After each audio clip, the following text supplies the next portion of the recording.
പ്രകടന പത്രികയിലെ ഏറ്റവും വലിയൊരു വാഗ്ദാനമായിരുന്നു സ്ത്രീകൾക്ക് KSRTC ബസ്സിൽ സൗജന്യ യാത്ര എന്നത്.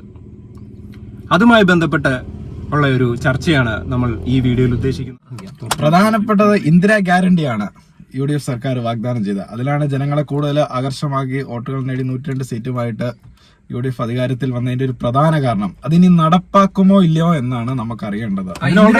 ഇന്ദിരാഗാന്ധിയുടെ മെയിൻ സാധനമാണ് സ്ത്രീകൾക്ക് സൗജന്യ യാത്ര. അത് ജൂൺ 15 മുതൽ നടപ്പിലാക്കുമെന്നുള്ള ആദ്യം അവർ മെയ് 15 എന്നാണ് KC വേണുഗോപാൽ പറഞ്ഞത്. അതുമായിട്ട് ബന്ധപ്പെട്ട് മഹിളാ മോർച്ച സമരത്തിൽ ഇറങ്ങി. അന്ന് സത്യപ്രതിജ്ഞ പോലും ചെയ്തിട്ടില്ല. അതിനു മുമ്പ് KSRTC ബസ്സിൽ കയറി അവർ സമരം നടത്തി. അതില് BJP-ക്കാര് പോലും വിമർശിച്ചോട്ടോ. അതെ അതെ അതെ.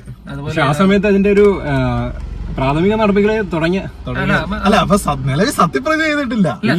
സത്യപ്രതിജ്ഞ ചെയ്തതിന് മുമ്പ് തന്നെ ഓഫീസ് അറിയിച്ചു. പേപ്പർ വർക്കൊക്കെ നീങ്ങാൻ വേണ്ടി ഇത് അറിയിച്ചു. ഇത് സെൻസസ് എടുത്തായിരുന്നല്ലോ KSRTC-ൽ തന്നെ. എത്ര ജെൻഡർ ഇത് അറിയാൻ വേണ്ടി ടിക്കറ്റിംഗ് നടപ്പിലാക്കിയായിരുന്നു. അതില് ഒരു മാസം ഒരു 120 കോടി എങ്ങാണ്ട് ഈ ബാധ്യതയാണ് സർക്കാരിന് വരുന്നത്. അതായത് ഫീമെയിൽ ആണ് കൂടുതൽ, 52% ഫീമെയിൽ ആണ് കൂടുതൽ വരുന്നത്. സർക്കാർ എങ്ങനെ ഇതിൽ ഓവർകം ചെയ്യും? അതാണ് നമുക്കറിയാം. അതും കേരളം പോലത്തെ ഒരു സംസ്ഥാനത്ത് എങ്ങനെ നടപ്പാക്കും? കർണാടകയിലും തെലങ്കാനയിലും ഇത് യാഥാർത്ഥ്യമാക്കി. എന്നിരുന്നാൽ പോലും അവിടെയും ഇതൊരു വലിയൊരു കർണാടക പോലത്തെ ഒരു വലിയ സ്റ്റേറ്റിലാണ് അവിടെ പിന്നീട് കോർപ്പറേഷൻ നഷ്ടത്തിലേക്ക് അതാണ് ഇത്രയും വലിയൊരു സ്റ്റേറ്റ്. അപ്പൊ ഈ കൊച്ചു കേരളത്തിന്റെ അവസ്ഥ ഒന്ന് ആലോചിച്ച് നോക്കിയേ.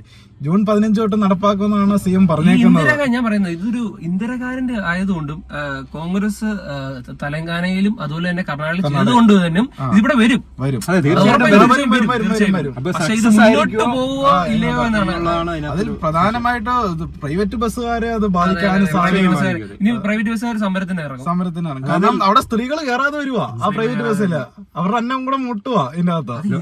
ഇതെന്ന് വെച്ചാലുണ്ടല്ലോ, ഇത് സ്ത്രീകൾ എന്ന് പറഞ്ഞാൽ എങ്ങനെ അവര് ഡിവൈഡ് ചെയ്യുന്നില്ലല്ലോ. അത് ഒറ്റ കാറ്റഗറി ആയിട്ടേ ഉള്ളൂ. ഒറ്റ കാറ്റഗറി സ്ത്രീകൾ. അതിനകത്ത് ജോലിയുള്ള വരുമാനം നോക്കണം. സർക്കാർ വരുമാനമുള്ള ആൾക്കാരുണ്ട്. ഏറ്റവും കൂടിയ APയില് കാർഡ് അടിസ്ഥാനം അതുപോലുമല്ല, കിലോമീറ്റർ അടിസ്ഥാനത്താക്കണം. അങ്ങനെയൊക്കെ ഉണ്ട്. ഇതുവരെ ഒറ്റ ഇതേ പറഞ്ഞിട്ടുള്ളൂ, സ്ത്രീകൾ എന്നുള്ളത്. പിന്നെ ചെറിയൊരു ന്യൂസ് വന്നിട്ടുണ്ടായിരുന്നു, ഇതിനായി പ്രത്യേക ഒരു ബസ് ഇറക്കുമെന്നോ. ആ പിങ്ക് ബസ് ഈ തെലങ്കാനയിലൊക്കെ എങ്ങനെ പിങ്ക് ബസ്, തമിഴ്നാട്ടിലും അങ്ങനെ ഒരു സിസ്റ്റം വരുന്നുണ്ട്. പക്ഷെ രണ്ട് സ്റ്റേറ്റ് ആട്ടോ. അതായിട്ട് നമുക്ക് കമ്പയർ ചെയ്യാൻ പറ്റത്തില്ല. ബസ്സിന് വേണ്ടി തന്നെ ഇനി വീണ്ടും പരിപാടികൾ തുടങ്ങുക എന്ന് പറഞ്ഞാലും താമസം. അത് ഗതാഗതവകുപ്പ് നേരിടാൻ പോകുന്ന ഏറ്റവും വലിയൊരു പ്രശ്നമാണ് ഈ ഓവർകം ചെയ്യും ഈ സൗജന്യ യാത്ര. സാധാരണ KSRTC-യുടെ അവസ്ഥ അറിയാം. പെൻഷനും ശമ്പളവും തന്നെ മുടങ്ങിക്കൊണ്ടിരിക്കുക. അപ്പോഴാണ് നിങ്ങൾ സൗജന്യ യാത്രയും കൂടെ വരുന്നത്. സർക്കാരിന്റെ സാമ്പത്തിക പ്രതിസന്ധി ഈ സമയത്ത് സാമ്പത്തികമായി 5 ലക്ഷം രൂപ കടം കൊണ്ട് കോടിയുണ്ട്. 5 ലക്ഷം കോടി കടമുണ്ട്. അതിൽ നിന്ന് പിന്നീട് കടമെടുക്കാൻ പോവാണ്. അപ്പം പിന്നെ എത്ര നാളത്തേക്ക് ഇത് മുന്നോട്ട് പോകുന്ന കണ്ടറിയണം. ഇപ്പൊ ജൂൺ 15 പ്രാഥമിക തുടങ്ങുവാണ് പറയുന്നത്. ഇപ്പം KSRTC-ൽ അങ്ങനെ സൗജന്യ യാത്ര ഉണ്ടെങ്കിൽ കേരളത്തിലെല്ലാം സ്ത്രീകൾ ഇറങ്ങണം. കാരണം നമുക്ക് അതൊരു അവർക്കൊരു സ്ത്രീകൾക്കൊരു ഇതാ മുന്നോട്ട് വരാൻ, സമൂഹത്ത് അവരെയും കൂടെ ഒന്ന് ചേർത്ത് പിടിക്കുന്ന ഒരു ഇതാ. പിന്നെ ഒരു ഞാൻ പറയട്ടെ, നമ്മുടെ ഇന്ത്യ രാജ്യത്ത് ഏറ്റവും കൂടുതൽ വാഹനം കൈകാര്യം ചെയ്യുന്നത് ആണുങ്ങളാണ്, പുരുഷന്മാരാണ്. അപ്പം ആ പുരുഷന്മാർക്ക് അപ്പം അത്രയും ഇത് വരുമ്പോഴത്തെ സ്ത്രീകൾക്ക് വളരെ കുറവാണ്. സ്ത്രീകൾ മുന്നിട്ട് ഇറങ്ങുന്നില്ല. സ്ത്രീകൾ സമൂഹത്തിലേക്ക് ഇറങ്ങാൻ വേണ്ടിയുള്ള ഒരു പ്ലാൻ കൂടെയാണ് സർക്കാരിന്റേത്. പക്ഷെ എന്നിരുന്നാലും ഇന്നത്തെ ഒരു അവസ്ഥ നോക്കിക്കഴിഞ്ഞാല് ബസ്സുകളിൽ കൂടുതൽ സ്ത്രീകൾ തന്നെയാണ്. കണക്കെടുത്തപ്പോൾ തന്നെ പകുതിയിൽ കൂടുതൽ സ്ത്രീകളാണ്. പിന്നെ ഇത് ഞാൻ പറഞ്ഞ അങ്ങനെയല്ല, നമ്മളിപ്പം പുരുഷന്മാരാണ് ഏറ്റവും കൂടുതൽ വാഹനം ഉപയോഗിക്കുന്നത്. അവർക്ക് അതുകൊണ്ട് തന്നെയാണ് സ്വകാര്യ വാഹനങ്ങൾ കൂടുതൽ ഉപയോഗിക്കുന്നത് പുരുഷന്മാരാണ്. പക്ഷെ നമുക്ക് ഇതിന് പ്രധാന അടിസ്ഥാനം എന്ന് വെച്ചാൽ സാമ്പത്തിക, നമ്മുടെ സംസ്ഥാനത്തിന്റെ സാമ്പത്തിക പ്രതിസന്ധി സമയത്താണ് ഈ ഇതുപോലെ ഗ്യാരണ്ടി വന്നേക്കുന്നത്. ഇത് എന്നാലും നടത്തിയേ പറ്റത്തുള്ളൂ. അവർ പ്രധാനപ്പെട്ട വാഗ്ദാനമാണ് ഇത്. നടപടി സ്വീകരിക്കും, അവർ വരും. അല്ലെങ്കിൽ അടുത്ത ഇലക്ഷൻ ഇത് പ്രധാന ഒരു ചർച്ചാ വിഷയമാണ്. അടുത്ത മാസങ്ങളിൽ. പിന്നെ ഇതിനകത്ത് ഓർഡിനറി ബസ്സാണോ അതോ ഫാസ്റ്റ് പാസഞ്ചറാണോ, ഇനി സ്പെഷ്യൽ ആയിട്ട് പിങ്ക് പോലത്തെ ബസ് ഇറക്കുന്നുണ്ടോ എന്താണെന്ന് നമുക്കറിയത്തില്ല. എല്ലാം കണ്ടറിയണം. വരും ദിവസങ്ങളിൽ അതിന്റെ ഇത് വരുമെന്നാണ് പറഞ്ഞിട്ടുണ്ട്. അന്നോട്ട് നടപ്പാക്കുക നയപ്രഖ്യാപനത്തില് ഗവർണർ. അതാണ് ആകാംക്ഷയോട് കേരളം കാത്തിരിക്കുന്നത്. നയപ്രഖ്യാപനത്തിൽ എന്ത് വരുമെന്ന്. അത് ഉൾപ്പെടുത്തണോ ഈ കാര്യം ജനങ്ങളുടെ ശ്രദ്ധ പിടിച്ചു പറ്റിയ ഒരു ഇതായിരുന്നു സ്ത്രീകളുടെ സൗജന്യ യാത്ര എന്നുള്ളത്. ഇപ്പം വന്നിരിക്കുന്ന ഈ സർക്കാരിനെ വിലയിരുത്തേണ്ട ഒരു മാസങ്ങളാണ് കടന്നു പോകുന്നത്. ഇപ്പൊ പെൻഷൻ പറഞ്ഞിട്ടുണ്ട്, ഒരു പെൻഷൻ 3000 ഉയർത്തണം.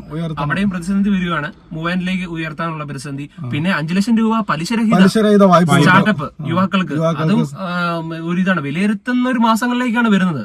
കാരണം പ്രധാനപ്പെട്ട 5 അവര് പറയും ഗ്യാരണ്ടിയാ പറഞ്ഞിരുന്നത്. അതിലെല്ലാവരും ആകാംക്ഷിച്ചു, യുവാക്കളെയും സ്ത്രീകളെയും എല്ലാവരും. ഇത് ഞാൻ പറഞ്ഞ ഓൾ ഇന്ത്യ കോൺഗ്രസ് പറഞ്ഞിരിക്കുക ഇന്ദിരാ ഗ്യാരണ്ടിയാണ്. അതായത് എല്ലാ സംസ്ഥാനങ്ങൾക്കും, കോൺഗ്രസ് ഭരിക്കുന്ന സംസ്ഥാനങ്ങൾക്കും എല്ലാം പറഞ്ഞിരിക്കുക ഗ്യാരണ്ടിയാണ്. അത് കൊണ്ടുവരുന്നേ ചെയ്തു. കാരണം അടുത്ത രാജ്യസഭാ ഇലക്ഷൻ വരുമ്പോഴത്തേക്ക് ഇതൊരു ചോദ്യം ചെയ്യപ്പെടും. പിന്നെ അത് മാത്രമല്ല, ഈ സോഷ്യൽ മീഡിയ ഇങ്ങനെ ആക്റ്റീവായിട്ട് നിൽക്കുന്നതുകൊണ്ട് ഈ കാര്യങ്ങളെല്ലാം ഇങ്ങനെ ലൈവായിട്ട് തന്നെ നിൽക്കും, ചർച്ചാ വിഷയം ചെയ്യപ്പെടാം. സാമ്പത്തിക നഷ്ടമാണ്, ലാഭമാണ്, ഇത് നടത്തിയേ പറ്റുള്ളൂ. ജനങ്ങൾക്ക് ഇത് അറിയേണ്ട ആവശ്യമില്ല, ഒന്നും അറിയേണ്ട ആവശ്യമില്ല. അവർക്ക് പറഞ്ഞ വാക്ക് പാലിക്കും, അതേ ഉള്ളൂ. ചെയ്യാൻ വേണ്ടി പുതിയ പദ്ധതികൾ വരുമായിരിക്കാം, മേ ബി എന്തെങ്കിലും ഐഡിയാസ് കണ്ടെത്തിയിട്ടുണ്ടായിരിക്കാം. നമ്മുടെ രീതിയിൽ വിഷൻ അനുസരിച്ച് മൂവ് ചെയ്യുന്ന ഒരു വ്യക്തിയാണ്. അവര് മുന്നേ കണ്ടോണ്ടേ ഉള്ളൂ ചെയ്യുന്നുള്ളൂ വീഡിയോസ്. അങ്ങനെ ഒരു ബ്ലാങ്ക് ആയിട്ട് ഒരു തീരുമാനം, ഇങ്ങനെ ഒരു ഗ്യാരണ്ടി പറയുമെന്ന് എനിക്ക് തോന്നുന്നില്ല. എന്തെങ്കിലും മുന്നിൽ കണ്ടിട്ടുണ്ടോ? അല്ലെങ്കിൽ കിലോമീറ്റർ അടിസ്ഥാനമൊക്കെ, ഒരു ദിവസം ഇത്രയും കിലോമീറ്റർ, പിന്നെ കാർഡിന്റെ റേഷൻ കാർഡ് APL BPL വേർതിരിക്കുമായിരിക്കും. അല്ലാതെ ഒന്നും മുന്നോട്ട് ഒരിക്കലും സ്ത്രീകൾ മുഴുവൻ സൗജന്യമായിട്ട് കയറാൻ പറഞ്ഞ കേരളത്തിന്റെ അവസ്ഥ വളരെ പരിതാപകരമായി. ഇവിടുന്ന് തിരുവനന്തപുരം തൊട്ട് കാസർഗോഡ് വരെ ഫ്രീ ആയിട്ട് ടൂർ കിടക്കാം സ്ത്രീകൾക്കല്ല. പിന്നെ KSRTC കയറാൻ പറ്റത്തില്ലായിരിക്കും പുരുഷന്മാർക്ക്. അവിടെ ഇതായി പുരുഷന്മാർക്ക് പിന്നെ ഇട കിട്ടണമെങ്കിൽ പ്രൈവറ്റ് ബസ്സിൽ പോകണം. അവർക്ക് ഒരു ഇതാവും, അവരുടെ കുടുംബം ഈ പ്രൈവറ്റ് ബസ്സിനെ ആശ്രയിച്ചിരിക്കുന്നതാ.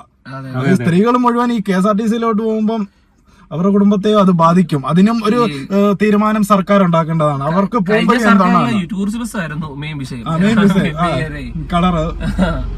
പിന്നെ പ്രൈവറ്റ് ബസ്സുകൾക്ക് ഈ ലോക്കൽ റൂട്ടുകളിൽ മാത്രമായിട്ട് ഒതുങ്ങേണ്ടി വരും. അവിടെ മാത്രം KSRTC കുറവാണ്, ദീർഘയാത്ര യാത്ര നടത്താതെ വരും. ലോക്കലായിട്ട് കിടന്ന് കറങ്ങേണ്ട. അങ്ങനെ ഒരുപാട് പ്രതിസന്ധികൾ നിലനിൽക്കുന്നതും ഇതിനെ എങ്ങനെ ഓവർകം ചെയ്യുമെന്നുള്ളതാണ് നമ്മള് വരും ദിവസങ്ങളിൽ കണ്ടറിയാൻ പോകുന്നത്. എന്തായാലും ഇത് നടപ്പാക്കുന്നു, ജൂൺ 15 നടപ്പാക്കുമെന്ന് മുഖ്യമന്ത്രി ഉറപ്പ് നൽകിയിരിക്കുകയാണ്. അതെങ്ങനെ നടപ്പാക്കുമെന്നാണ് ഇനി നമ്മൾ അറിയേണ്ടത്. അത് നമ്മൾ ചർച്ച ചെയ്യണം, അത് ചർച്ച ചെയ്യേണ്ട വിഷയം. കാരണം ഇപ്പൊ നമുക്ക് ഒരു രീതി നമ്മളെ സഹായിക്കുവാണെങ്കിൽ മറു രീതി നമ്മുടെ കയ്യിൽ നിന്ന് തന്നെ മേടിക്കും, അപ്പുറത്തേക്കൂടെ മേടിക്കും. അത് നമ്മൾ ചിന്തിക്കേണ്ടിരിക്കും. എല്ലാം കൂട്ടി മേടിക്കും, എല്ലാം കൂട്ടും. പെട്രോൾ തന്നെ വില കൂടിക്കൊണ്ടിരിക്കുകയാണ്. ഓരോ ദിവസം 2 രൂപ അതിനൊരു ഇത് അതിന്റെ സർക്കാരിന് അതുകൊണ്ട് എല്ലാം വെട്ടി കുറയ്ക്കാവുന്നതാണ്. ഇവര് പറഞ്ഞൊരു ഇതാണ് കാര്യമാണ്. പിന്നെ സതീശൻ പറഞ്ഞേക്കുന്ന എല്ലാം ഏകദേശം നടപ്പാക്കി. ഇത് ഹർഷനാട് വിഷയം തന്നെ ഉടൻ തന്നെ ജോലിക്കുള്ള ഇത് കൊടുത്തു. അങ്ങനെ പറഞ്ഞേക്കുന്ന ഏകദേശം ആശാ വർക്കർമാര് അവരുടെ ഇത് കൂട്ടി, അതുപോലെ ഇതും തീർച്ചയായും നടപ്പാക്കും. ചേർത്ത് പിടിക്കുന്ന പറഞ്ഞ കാര്യങ്ങളെല്ലാം ചേർത്ത് പിടിച്ചിട്ടുണ്ട്. എന്തൊക്കെയാണ് മാനദണ്ഡങ്ങൾ എന്നാണ് നമുക്ക് അറിയേണ്ടത്. അതെ. നിങ്ങളുടെ അഭിപ്രായങ്ങൾ തീർച്ചയായും കമന്റ് ചെയ്യുക. ഇത് നിങ്ങൾ ഇനി ജൂൺ 15-ാം തീയതി ശേഷം ഇത് കാണുന്നെങ്കിൽ നിങ്ങൾക്ക് കിട്ടിയിട്ടുണ്ടോ ഇല്ലെന്നൊന്നും കമന്റ് ചെയ്യുക. തീർച്ചയായും നമ്മൾ മറ്റൊരു വിഷയമായിട്ട് വീണ്ടും കാണാം.